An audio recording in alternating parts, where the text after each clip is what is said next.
Hello student, आज का की पॉइंट है रिएक्शन मैकेनिज्म। अरे इससे घबराने की बात क्या है। लूटने वालों को लूटा जाएगा, जो आया है सो तन्हा जाएगा। आइए तूफानों से भी टकरा लें, जो बाद में होगा सो देखा जाएगा।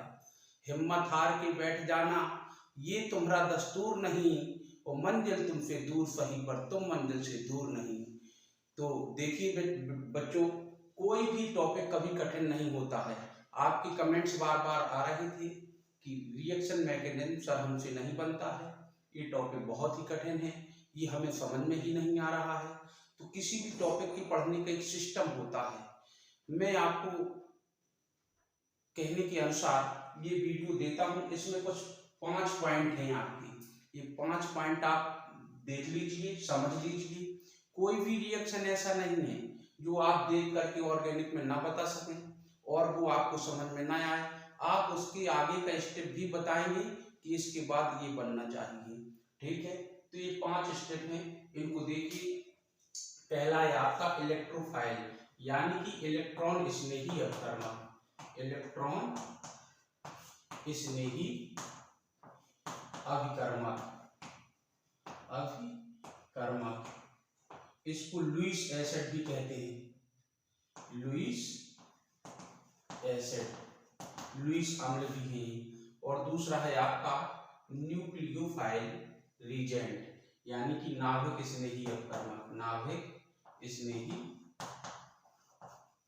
अभिकर्मक, नाभिक स्नेही, ठीक है ना। फ्री रेडिकल मुक्त मूलक, लीविंग ग्रुप, इसको अपन एलजी कहेंगे। लीविंग ग्रुप कौन होता है? आरडीएस क्रिया का रेट डिटरमाइन स्टेप क्या है? Condition for backward and forward reaction. ये कंडीशन यदि आप जान गए कि कब रिएक्शन बैकवर्ड जाने लगेगी, कब रिएक्शन फॉरवर्ड चलेगी, मैं आपको प्रॉमिस करता हूं आज से आपको प्रत्येक रिएक्शन मैकेनिज्म में कंसेप्ट बैठेगा और आपको समझ में भी आएगी। अब सबसे पहले आप पढ़ें इलेक्ट्रोफाइल या इलेक्ट्रोफिलिक रीजेंट। सबसे पहले आप इलेक्ट्रोफिलिक रीजेंट को पढ़ें और अभी आप बहुत ज्यादा ना पढ़ करके केवल इतना ही पढ़ें, देखिएगा आपको हर रिएक्शन समझ में आ जाएगी।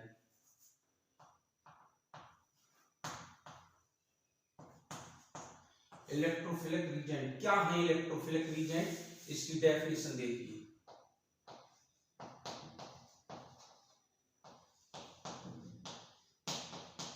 इनको इलेक्ट्रोफाइल भी कहते हैं, लुईस एसिड भी कहते हैं। तो आप लिखिएगा डेफिनेशन। वह परमाणु एटम, वह परमाणु अणु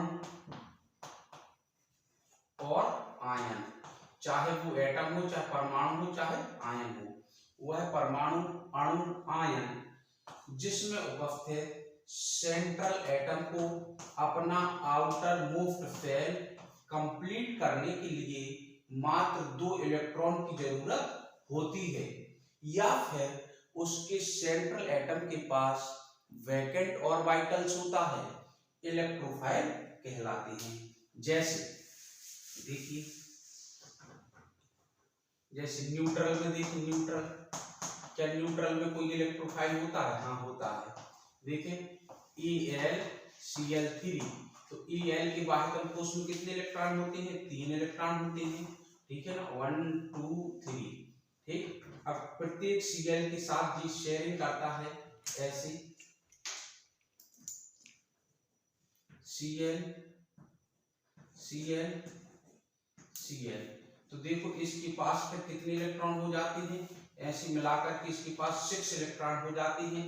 तो एट दिस कंडीशन इसके सेंट्रल एटम को अपना बाह्यतम कोश कंप्लीट करने के लिए केवल 2 इलेक्ट्रॉन्स की जरूरत है, इसलिए ये होगा आपका इलेक्ट्रोफाइल, और इसी को हम कहेंगे लुईस एसिड।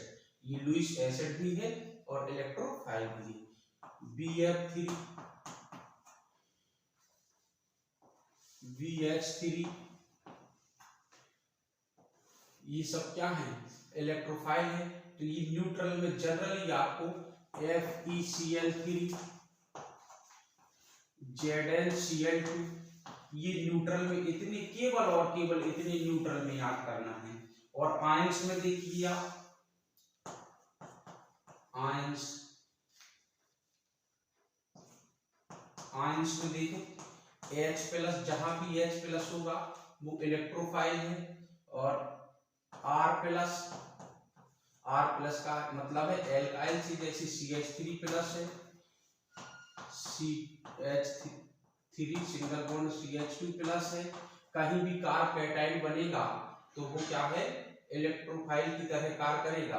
और देखिए न्यूट्रल में एक दो और देख लीजिए, जैसे तुम्हारा SO3, ये भी जो है इस टाइप से इसकी संरचना होती है, और इसका सल्फर एटम बेहतरीन न्यूक्लियोफाइल की तरह कार्य करता है, CO2 भी। ठीक है, अभी मैं रिएक्शन मैकेनिज्म में इनका यूज करके बताऊंगा। और आयंस में तुम्हारा H+ है, एल्काइल प्लस है, ठीक है ना, ये आयंस में काम करेंगी। कार्बोनिल ग्रुप में इलेक्ट्रोफाइल की तरह ये स्पीशीज बनने लगती है, ये वाली, ठीक है ना। तो आपको केवल इतने इलेक्ट्रोफाइल याद कर लेने से आपको प्रत्येक रिएक्शन बनेगी, ठीक है। तो ये इलेक्ट्रोफाइल हो गए। अच्छा, कभी कभी जैसे मैंने एक पॉइंट और बताया कि PCl 5 भी इलेक्ट्रोफाइल की तरह कार्य करने लगता है। उसका मतलब ये होता है कि फास्फोरस का जो इलेक्ट्रॉनिक विन्यास है 1s² 2s² 2p6 3s² 3p3 और 3d इसका वैकेंट ऑर्बिटल होता है। तो d में वैकेंट ऑर्बिटल होने के कारण यह इलेक्ट्रोफाइल की तरह कार्य करने लगता है। ऐसे कई एग्जाम्पल मिलेंगे। अभी केवल और केवल आप इतना याद कर लेंगे तो इतने में आपकी पूरी सब जगह कहानी दौड़ जाएगी, ठीक है ना। तो आज से इलेक्ट्रोफाइल आपको याद हो जाएंगे। यस, ठीक। अब आप देखिए न्यूक्लियोफाइल क्या है। अच्छा, एक और देख लीजिए, इलेक्ट्रोफाइल को रिएक्शन में हम E+ से डिनोट कर देते हैं, ठीक है ना। न्यूक्लियोफाइल देखिए, न्यूक्लियोफाइल, और इसको कहते हैं न्यूक्लियोफिलिक रीजन, इसको कहते हैं हम लुईस वेस भी कहते हैं, ठीक है ना।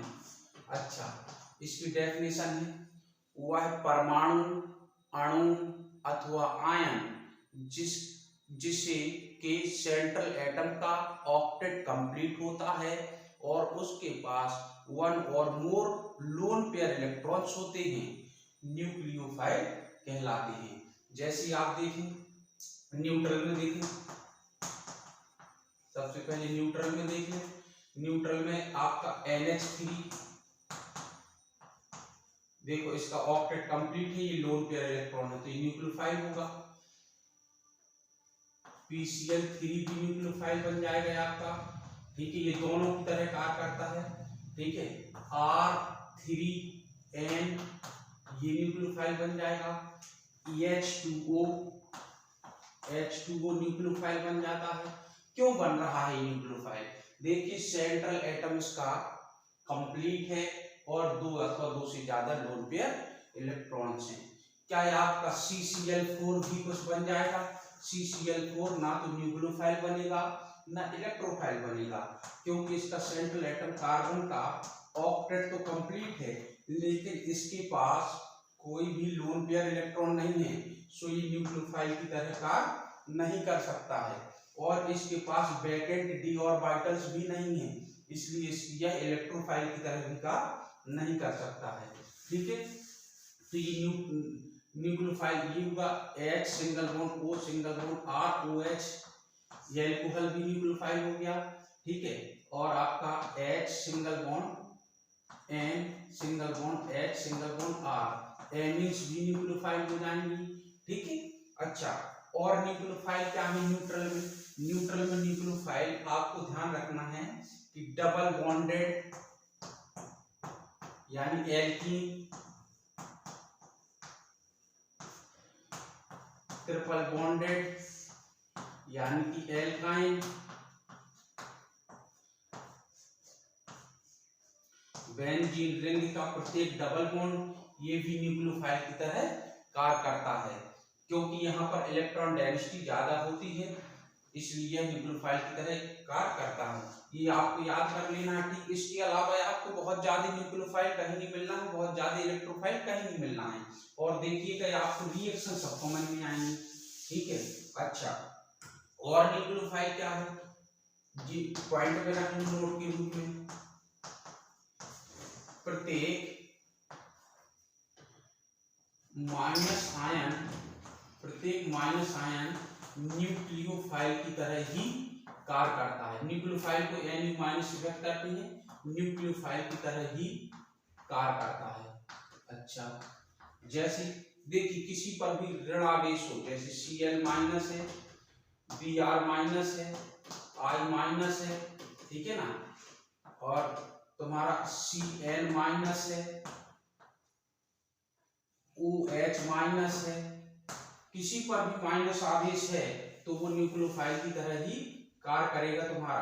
कहीं पर भी माइनस आवेश आ जाए, CH3 माइनस है, R माइनस है, CH2 single bond C double bond O, R इधर माइनस है, ये सब स्पीशीज क्या होंगी, न्यूक्लियोफाइल होंगी। ठीक है, अच्छा, इलेक्ट्रोफाइल क्या है, इलेक्ट्रोफाइल आप जान चुके हैं, न्यूक्लियोफाइल जान चुके हैं। अब न्यूक्लियोफिल जो कौन स्ट्रॉन्ग न्यूक्लियोफाइल होगा, कौन वीक न्यूक्लियोफाइल होगा, तो उसके लिए आप जो है न्यूक्लियोफिलिसिटी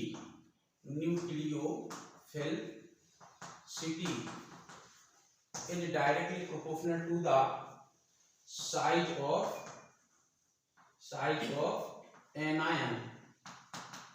anion का साइज जितना बड़ा होता जाएगा न्यूक्लियोफिलिसिटी उसकी उतनी ही अच्छी होती जाएगी। जैसे F माइनस की तुलना में Cl माइनस अच्छा न्यूक्लियोफाइल है, इसकी तुलना में Br माइनस अच्छा न्यूक्लियोफाइल है, इसकी तुलना में I माइनस अच्छा न्यूक्लियोफाइल है। तो जैसे जैसे सेंट्रल एटम का साइज बढ़ता जाएगा वैसे वैसे उसकी न्यूक्लियोफिलिसिटी बढ़ती जाएगी। अगर एक ही पीरियड की एटम है तो उसकी इलेक्ट्रोनेगेटिव पर न्यूक्लियोफिलिसिटी डिपेंड करती है। ठीक है, अच्छी बात है। अब आप देखिएगा फ्री रेडिकल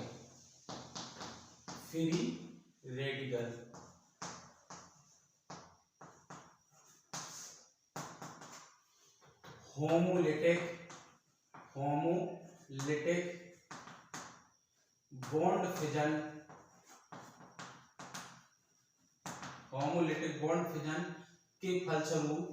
के फलस्वरूप प्राप्त होने वाले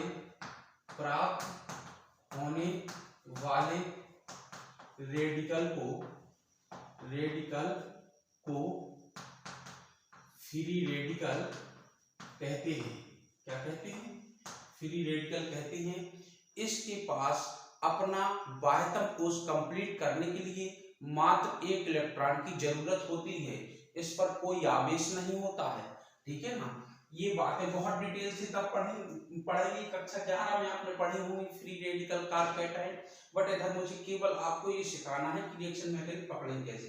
जैसे आपका Cl free radical, Br free radical, I free radical, CH3 free radical, जहां पर भी उस परमाणु के बाह्यतम कोश में या तो 7 इलेक्ट्रॉन हो या H हो, 1 इलेक्ट्रॉन हो, केवल H को छोड़ करके शेष सभी के सेंट्रल एटम में 7 इलेक्ट्रॉन होने चाहिए, तो वो फ्री रेडिकल बनता है। कैसे बनता है, जनरली हैलोजिनेशन में प्रकाश की उपस्थिति में ही फ्री रेडिकल बनता है। जैसे Cl सिंगल बॉन्ड Cl, तुम सनलाइट गिरा दोगे तो ये अपना अपना इलेक्ट्रॉन लेकर के ब्रेक हो जाएंगे और Cl फ्री रेडिकल बन जाएंगे। ठीक है ना, तो आपको ये भी याद रखना है। अब इसके बाद आपको मैं बताता हूं कि लीविंग ग्रुप क्या है। ठीक है ना, leaving group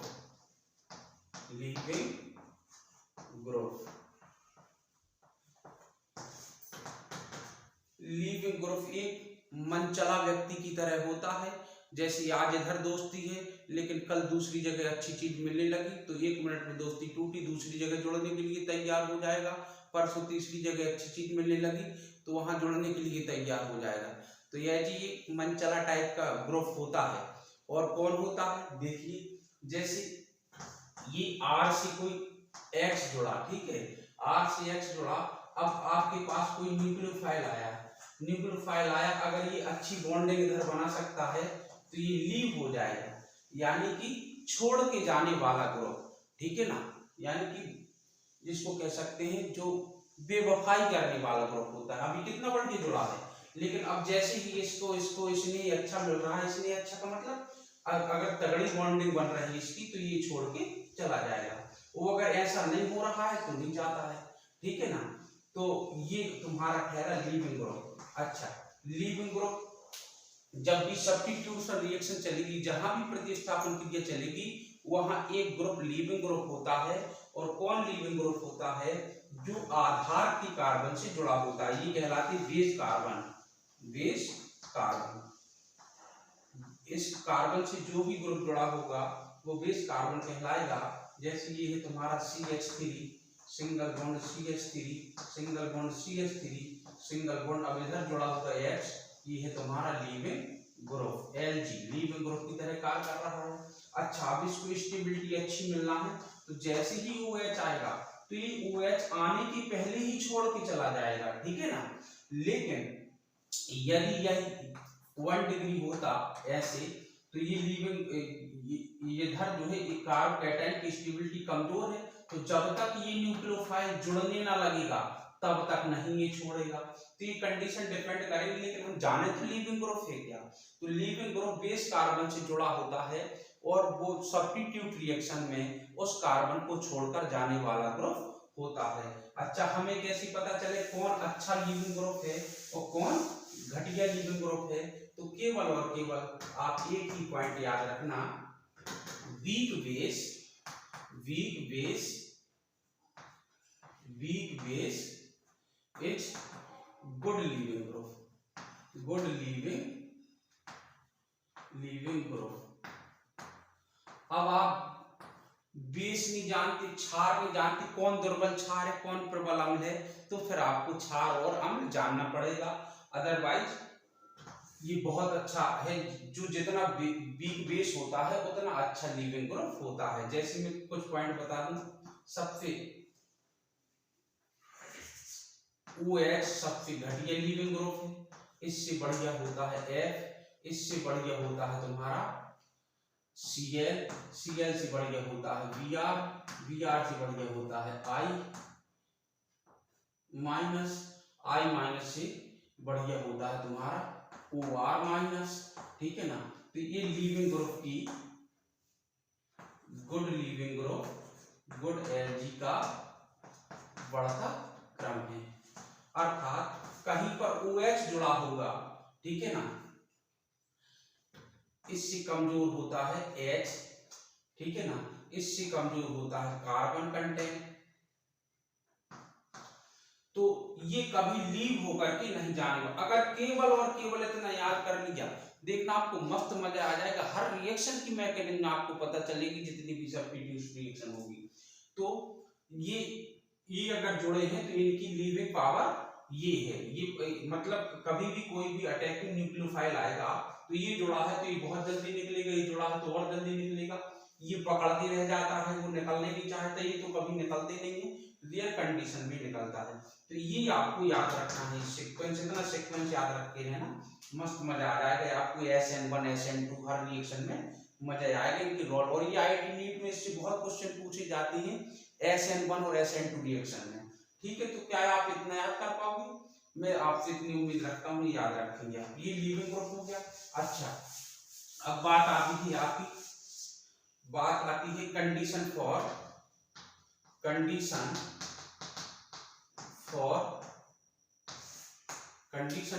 backward and forward reaction. कब बैकवर्ड होगी कब फॉरवर्ड होगी, तो देखिए केमिस्ट्री में कोई भी घटना घट रही है, अगर घटना घटने के बाद बने हुए मॉलिक्यूल्स, आयन, एटम, किसी को भी स्टेबिलिटी गेन हो रही है तो वो फॉरवर्ड रिएक्शन जाएगी, वो अगर स्टेबिलिटी नहीं हो रही है तो वो रिएक्शन बैकवर्ड जाएगी। और बैकवर्ड रिएक्शन का मतलब होता है ऐसी घटना होने वाली नहीं है। जितने भी बैकवर्ड स्टेप होते हैं वो कभी मैकेनिज्म में शो नहीं होते। फिर से सुन लीजिए, जितने भी बैकवर्ड स्टेप होते हैं, जो रिएक्शन बैक में जाने वाले स्टेप होते हैं, उनको हम लोग कभी मैकेनिज्म में लिखकर दिखाते नहीं है, हम केवल समझ करके वहीं की वहीं रोक देते हैं उन स्टेप को, ठीक है ना। अच्छा, अब देखिए जैसे जी एन रखा है, ठीक है, तुमने किसी भी रिएक्शन में एन डाला तो एन क्या करेगा बताओ मुझे, खुद सोच के बताना क्या करेगा। किसी भी रिएक्शन में अगर तुम अच्छी मेटल डाल दो कि इसका आउटर मोड 281, इसकी आउटर मोड शेल में 1 इलेक्ट्रॉन है, तो क्या ये स्थायी है? नहीं है, क्योंकि 1 इलेक्ट्रॉन है। तो ये निश्चित ही ऐसा होना चाहेगा Na++1 इलेक्ट्रॉन 281। तो कभी भी सोडियम मेटल को तुमने डाला है तो इसका रोल रहेगा कि अपने आउटर मोस्ट शेल का इलेक्ट्रॉन निकाल देगा और Na+ बनाएगा, ठीक है। ऐसा करने में उसको क्या फायदा है, उसको स्टेबिलिटी मिल गई, बाय को उसमें 8 इलेक्ट्रॉन है। जैसे बुट्स रिएक्शन में कोई पूछ दे कि Na का रोल क्या है, तो Na क्या करता है, इलेक्ट्रॉन निकाल करके प्रोवाइड कराता रहता है। क्यों कराता रहता है? क्योंकि, ठीक है। अच्छा, अब आप अगर कहें कि Na+ ये वाला, तो ये आपका फॉरवर्ड रिएक्शन है, फॉरवर्ड, और ये बैकवर्ड रिएक्शन है। तो क्या बैकवर्ड संभव है? बैकवर्ड संभव नहीं, ये इलेक्ट्रॉन ग्रहण करके ये आप पालना नहीं चाहता है, ठीक है ना। तो ये फॉरवर्ड और बैकवर्ड स्टेप होते हैं, आपको खुद पता चलेंगे कि कैसे क्या है, ठीक है ना।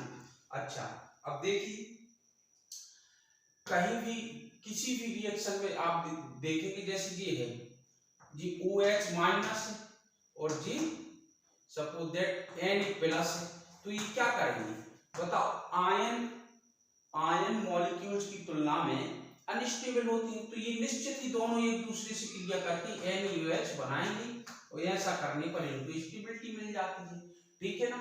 लेकिन यदि सॉल्यूशन में है तो ये आयनित होते रहेंगे।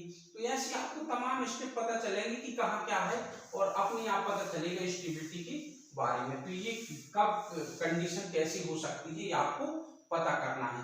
जब कोई आयन बनकर के रेजोनेंस देने लगता है तो वो स्टेबल होता है, वो अगर आयन बनकर के रेजोनेंस नहीं दे रहा है तो वो अनस्टेबल होता है। तो कहाँ आयंस बन सकता है, कहाँ नहीं बन सकता है, थोड़ा सा आप अभी याद कीजिएगा, नहीं तो अदर वीडियो देख करके आप कक्षा 11 में आपको जीओसी पढ़ना जरूरी पड़ेगी। लेकिन जीओसी की एक ही दर है, ठीक है। अब मैं जल्दी से आपका रिवीजन कराता हूँ। ये इलेक्ट्रोफाइल है, ये आपकी न्यूक्लियोफाइल है, ये आपकी फ्री रेडिकल है, ठीक है। जल्दी से याद कर लेंगे आप। जैसे आपको न्यूट्रल पहले मैं बता देता हूँ। इलेक्ट्रोफाइल में AlCl3,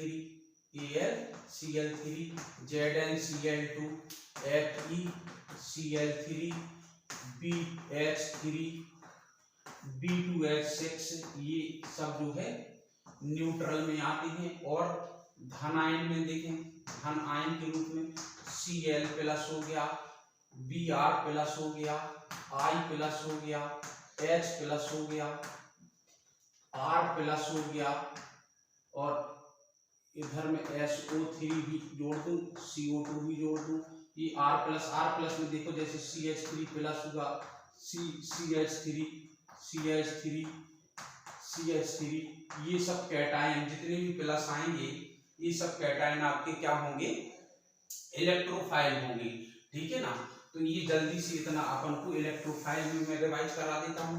न्यूक्लियोफाइल में H2O हो गया, NH3 हो गया, ROH हो गया, तुम्हारा RNH2 हो गया, R3N हो गया। इस टाइप की जो है आपकी न्यूक्लियोफाइल है। और आयन के रूप में देखें, आयन के रूप में है आपकी सभी ऋणायन, ऑल ऋणायन, किसी के ऊपर भी ऋण लगा हो तो वो न्यूक्लियोफाइल होगा। फ्री रेडिकल आपको कभी दिखाई नहीं देता है, ये इंटरमीडिएट तो सब है, लेकिन ये रिएक्शन में जब भी प्रकाश की उपस्थिति में, जैसे हैलोजनीकरण हो गया, कॉन्सन्ट्रेट रिएक्शन हो गया, जब भी होमोलिटिक बॉन्ड फिजन होने की संभावना होगी वह फ्री रेडिकल होगा। H free radical, Br free radical, अधिकांश Br फ्री रेडिकल के थ्रू ही टूटता है, ठीक है ना। अच्छा, और इसमें जैसे H- है तो ये क्या हो गया आपका न्यूक्लियोफाइल हो गया। एक मैं छोटा सा क्वेश्चन इधर देता हूं आपको, ठीक है ना, वो आपको बताना है। इसमें कौन न्यूक्लियोफाइल नहीं है, कौन न्यूक्लियोफाइल नहीं है? A option BCl3, B option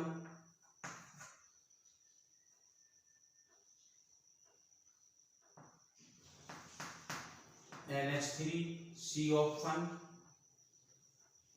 H2O, D option C6H5OH। A B C D में आप लिख करके मुझे बताएंगे आंसर में कि ये कौन न्यूक्लियोफाइल नहीं है, ठीक है। अब मैं आपको केवल और केवल एक रिएक्शन मैकेनिज्म बताता हूं बस, ठीक है ना। अच्छा, लीविंग ग्रुप में आपको मैंने बताया था कि OH कभी अच्छा लीविंग ग्रुप नहीं होता है, H2O अच्छा लीविंग ग्रुप नहीं होता है, लेकिन जैसे ही तुम H आयन इस पर रखोगे तो ये प्रोटोनेशन हो जाएगा और फिर बन जाएगा तुम्हारा H3O+, ये बहुत अच्छा लीविंग ग्रुप हो जाता है।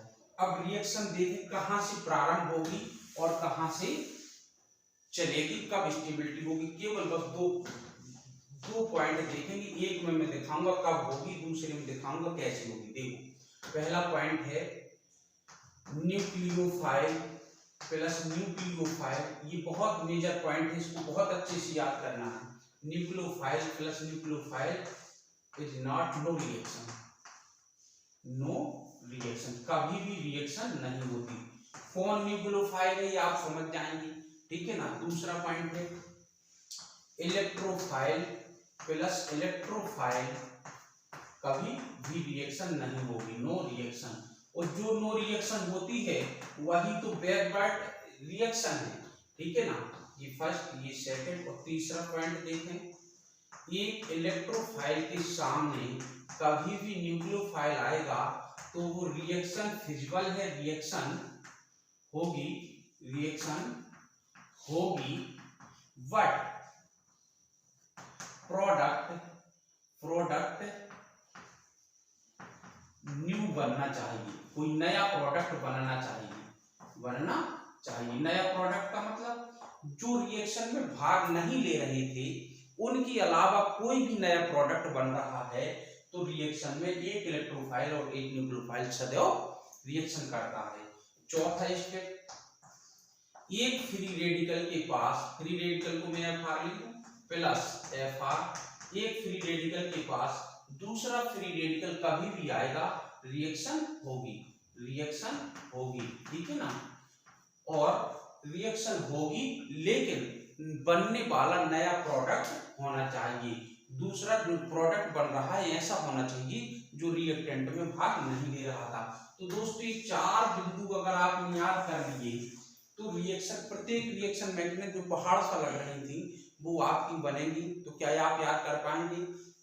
अगर नहीं कर पाएंगे, रिएक्शन मैकेनिज्म पढ़ना है तो इन बिंदुओं को आपको देखना ही पड़ेगा, ठीक है ना। अच्छा, अब एक की पॉइंट और मैंने अभी एक पॉइंट में ये पॉइंट बता दी, एक की पॉइंट और, रिएक्शन कहां से ओपन होगी हमें ये पता नहीं चल पाता है, तो ये पॉइंट आप लिखें नोट में, ठीक है ना। रिएक्शन always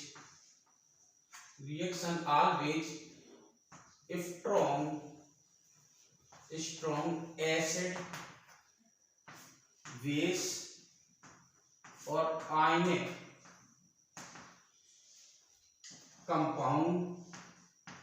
कंपाउंड के आयनित होने से प्रारंभ होती है और इसके फलस्वरूप हमें सदैव E+ एंड न्यूक्लियोफाइल मिल जाते हैं। फ्री रेडिकल की एक अलग कंडीशन होती है जो प्रकाश की उपस्थिति में होती है, जैसे एल्केन का हैलोजनीकरण है, ये अलग मेथड है।